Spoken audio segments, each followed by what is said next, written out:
A very good afternoon. The top business stories live from the Sky Newsroom. The Black Friday weekend is reporting strong sales for hard-hit retailers. As sales tumble for Stellantis, the world's fourth largest car maker and owner of Vauxhall, its boss is stepping down. You're green. And it's been a wicked weekend at the cinema.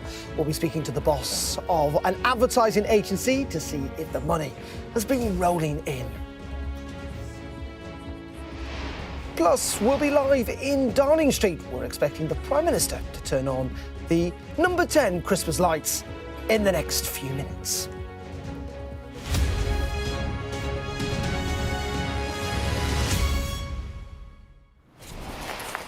A very good afternoon and welcome to Business Live with me, Darren McCaffrey. Well, Black Friday spending is reported to be well up this year, particularly in the US, which usually leads the way globally.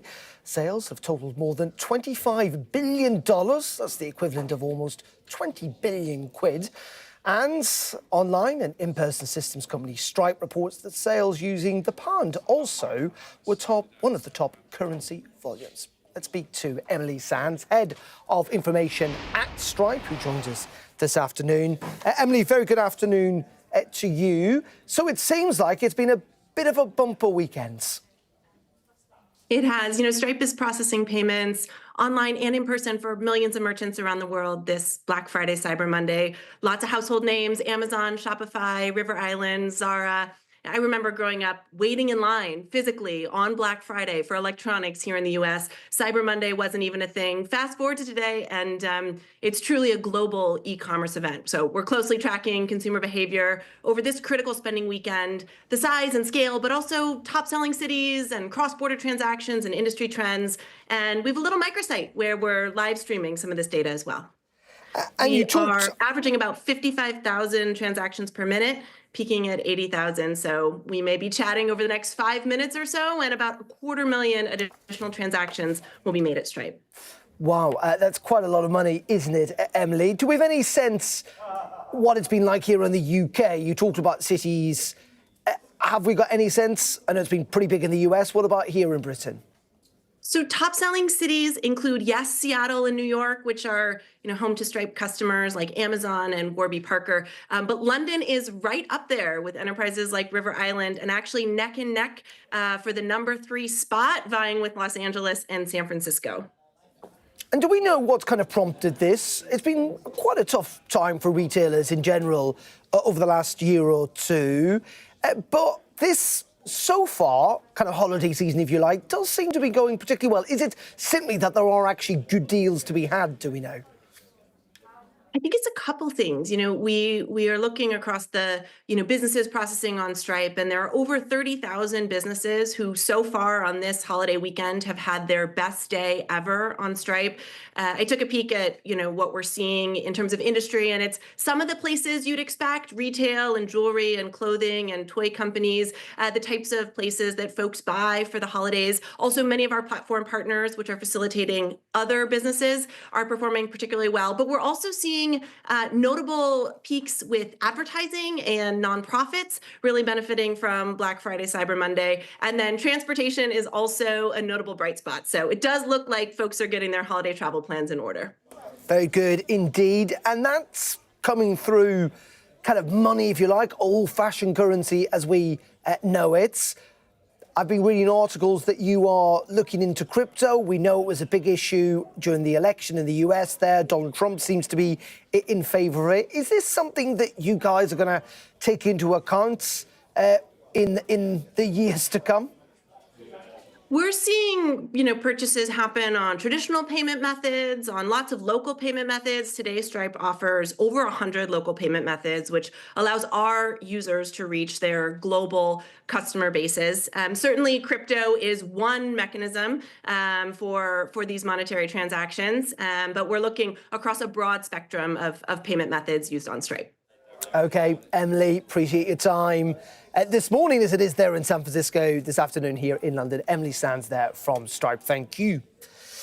Now, let's move on because Carlos Tavares, the head of the world's fourth largest car maker, that's Stellantis, is stepping down after nearly 4 years. The group owns UK dealer Vauxhall, plus Citroën, Jeep and Ram. It comes amid falling sales and rising competition, especially in the crucial US market, where revenues plunged by 42% in the third quarter. The London-listed wealth management firm St James's Place is to make around 500 people redundant as part of a drive to save £200 million. It's planning to cut about a sixth of its London-based corporate staff, but its 4,800 financial advisors who run the companies under its umbrella across the country will not be affected. The vape and battery maker Supreme is to buy the historic British tea company Typhoo out of administration for £10.2 million. Typhoo was established 121 years ago, but appointed administrators last week following several years of declining sales. Supreme is aiming for a profit margin of around 30% on the company.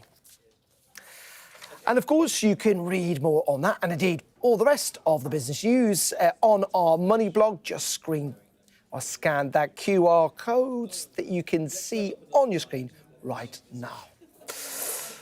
OK, we're going to pause there. We're going to take you live to Downing Street, where we're expecting the Prime Minister to emerge any moment now to unveil those Christmas lights, to turn on effectively that Christmas tree, that rather large, well-decorated one outside at number 10. He's actually going to be joined by NHS workers, military personnel and members of the police to turn this on. It happens every single year, and we will take you there live with the choir that's clearly there as well when it does happen.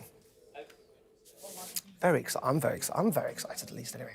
Now, many times experts have predicted the cinema is about to do demise, but it has prospered through television, DVDs, online, digital, and even pirates, and it continues to be hugely popular, especially around the festive season. And this year has been no different.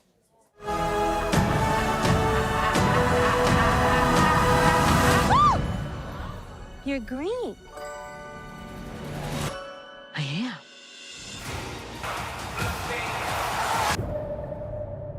I remember that day. I never forgot it. We're coming to visit you. The Browns are coming to Peru. Get ready, everyone! He's coming! Well, Wicked, Gladiator 2 and Paddington there, all doing well at the box office and also doing well for my next guest. Let's just have a listen to this and see if you can work out who it is.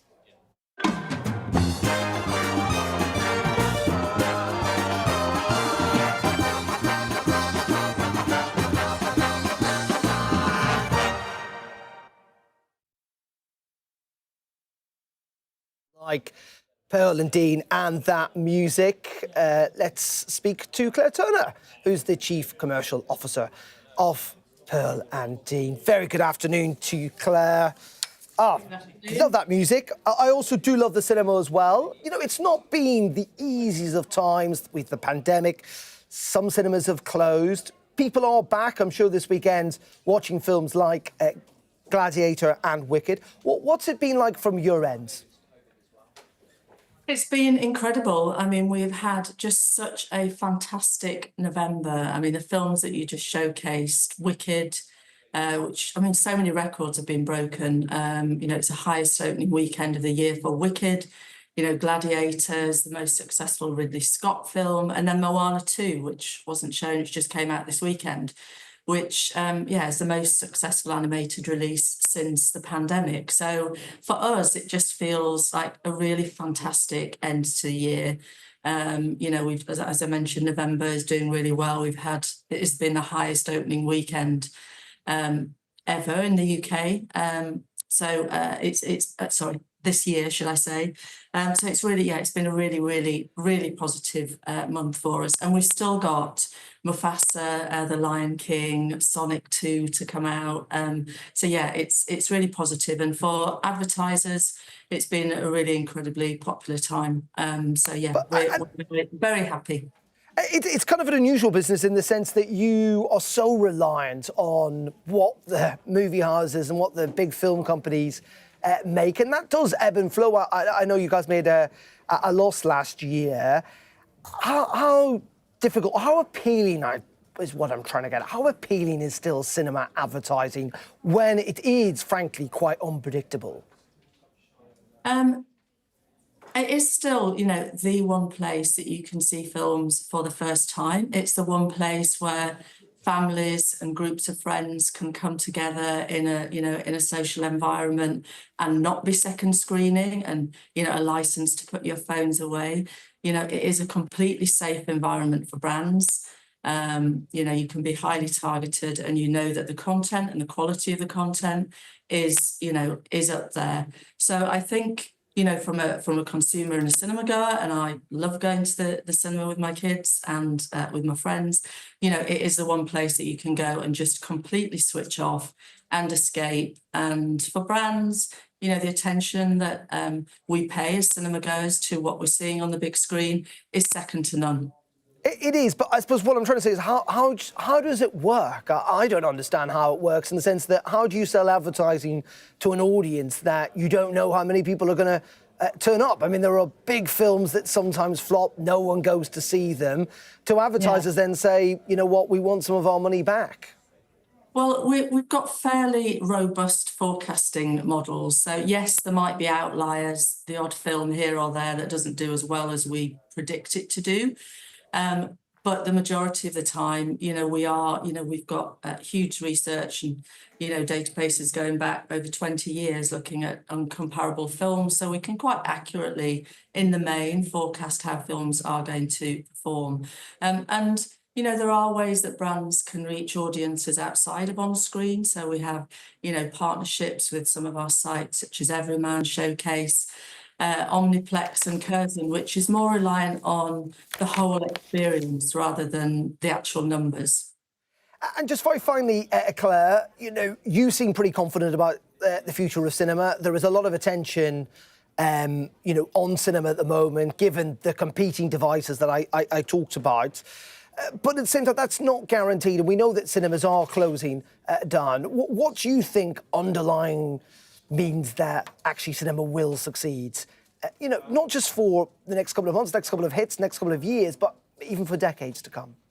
Well, cinema has endured for over 100 years, and through various different new media, from TV right through to streaming. So we feel confident that, cinema is here to stay. And we know that people who love quality content and who love great films will watch them on streaming and on cinema. So the stats show that the more streaming platforms you subscribe to, the more likely you are to go to the cinema.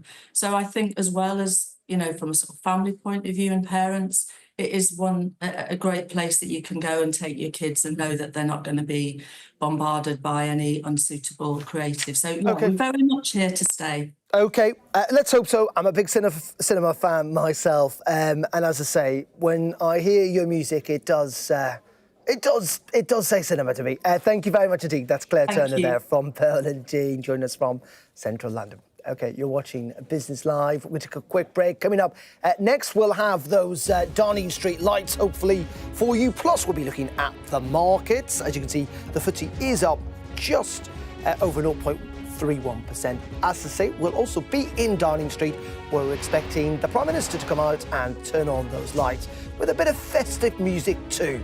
Don't go anywhere.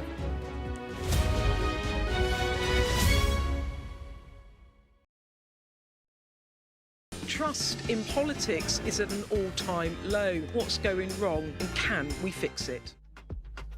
It's from Liz. She wants to know, why is there still no sign of the Labour Party electing a woman as leader? It's sort of embarrassing. It takes a very strong man to be leader, but it takes an even stronger man to support a woman for leader. If you want to be mean to politicians, crack on. The activists that go out and make elections happen, I kind of feel like just don't be horrible to them. Be polite to them in the same way that they're polite to you. Keir Starmer has got us into government with a big majority. He was completely clear before the election that he wasn't going to be able to do the two-child benefit policy, but I wouldn't be surprised if it isn't an early thing that comes along. I went up to Gordon Brown and said, hello? No, yes, where is it? I said, found all these Tory candidates breaking land. Let me see it. This is brilliant. Brilliant.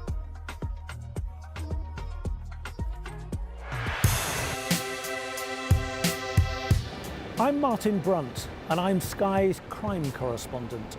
My most memorable story was, and still is, the disappearance of Madeleine McCann. Please, please do not hurt her. Please give our little girl back. We aim to be the best and most trusted place for news. For detectives, the first 48 hours after a murder are crucial in the search for clues. The public expects them to find Jill Dando's killer soon. I remember the grimmest case, the Soham murders of schoolgirls Holly and Jessica. I felt I can't undo what's happened, but I can help explain it. Ian Huntley was arrested and charged within a fortnight of the murders. My biggest challenge was to persuade a jailed diamond thief to answer my letters. Martin Brunt, Sky News, at the Old Bailey. Welcome to the world. Our new podcast, starting now. It's very exciting.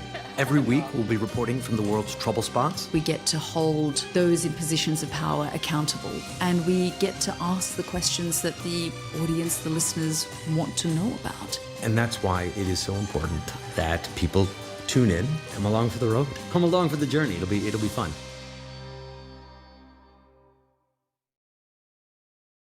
Play Sky News.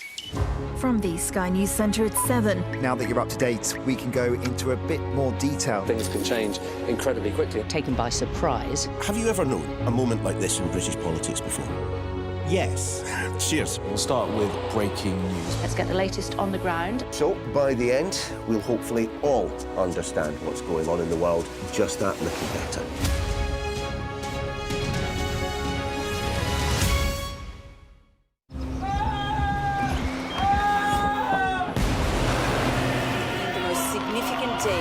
This conflict. They keep telling us that they want aid. And this is what's left of it. Tanks, heavy vehicle. Why only in America? People want their country to work. Just want a job in a normal life. Why are these homes empty? I want you to be honest with people. That has happened within minutes. Sky News, the full story first. Free wherever you get your news. Let's go live now to Downing Street, where the Prime Minister, as you can see, with his wife, is about to turn on the Downing Street Christmas lights. Let's have a listen in. Thank you also to Evergreen Trees, who've given us this absolutely fantastic tree here, all the way from the Welsh borders, and the wreaths. And a particular thank you to the families that we have with you, families of those in the military, those in the police, on the front line. We owe you so much throughout the year. It's very, very brilliant to have you here with us this evening. And Christmas, of course, is all about bringing people together, family, communities, all of us celebrating in the way that we traditionally do. And it's the tradition, therefore, to turn on the lights with that familiar start. So can you please join me when I say 5, 4, 3, 2, 1. Yay! It worked. Nervous moment there, but it's all good. Thank you very much.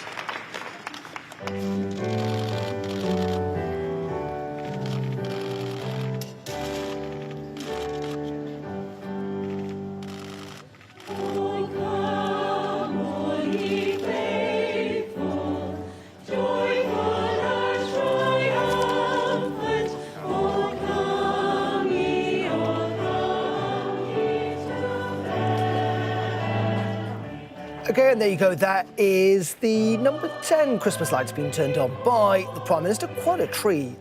Very impressive indeed.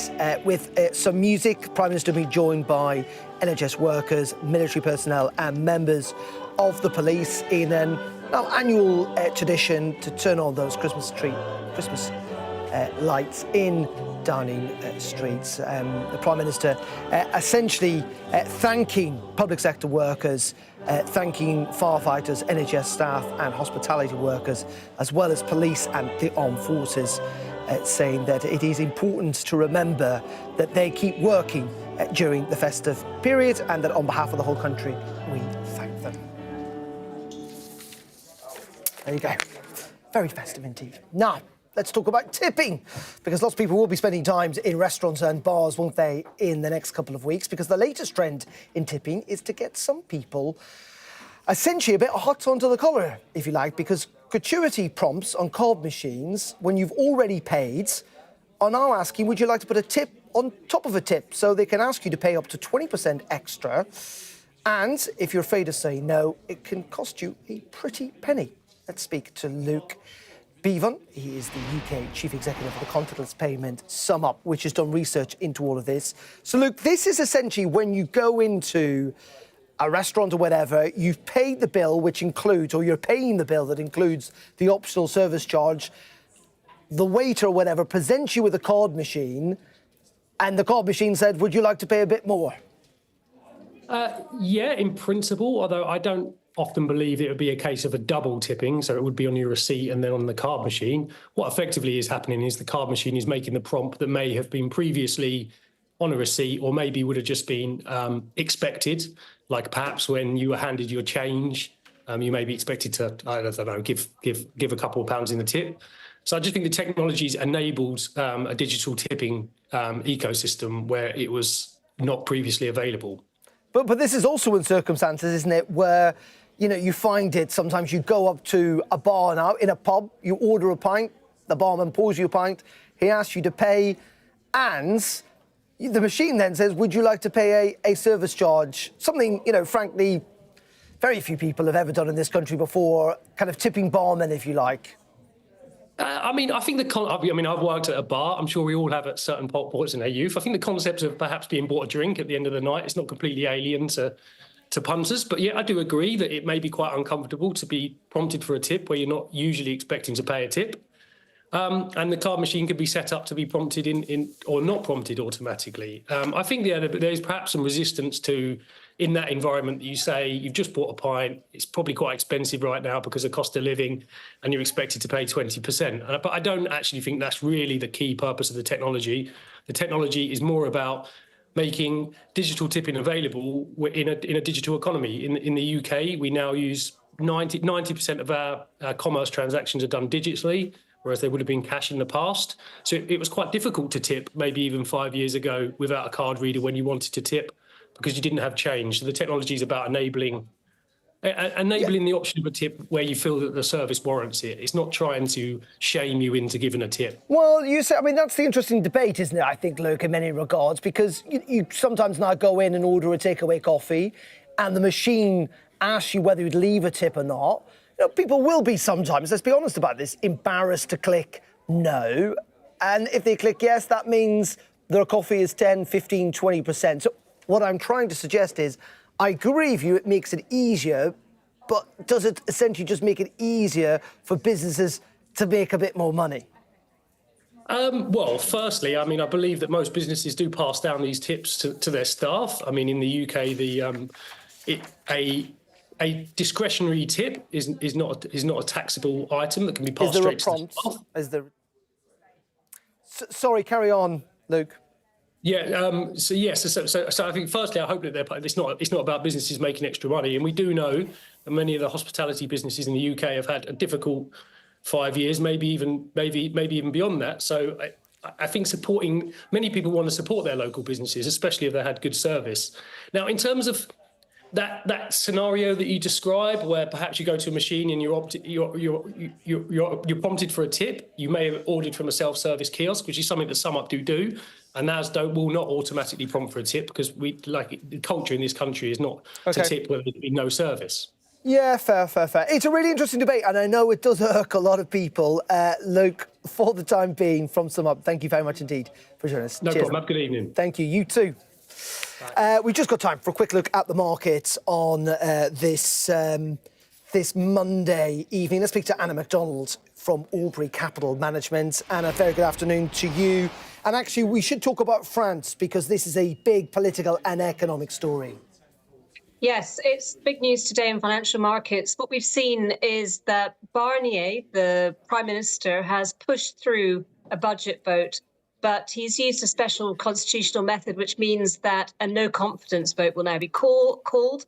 And that's never really happened so close to the budget having to be decided. It needs to be decided by year end. So what we're seeing is a reaction in the markets with French bonds selling off, and generally the euro has been a bit weaker. And it's just been several months now of turmoil in France, and that only seems to be now escalating into more of a situation. Yeah, indeed. And if we look at the euro, it really is down quite significantly, and it is having an impact. Anna, we're going to have to leave it there. I'm sorry, but we will look out for this vote later on this week because we've run out of time. Anna, thank you very much indeed for joining us. Anna McDonald there. That was short and sweet, wasn't it? Well, that is it from me today. Busy show, as always. We'll be back at 11:30 tomorrow morning. Do join me for that. Up next, it is the News Hour with Mark Austin. Coming up at 5 o'clock here on Sky News. Have a nice evening, and I'll see you tomorrow.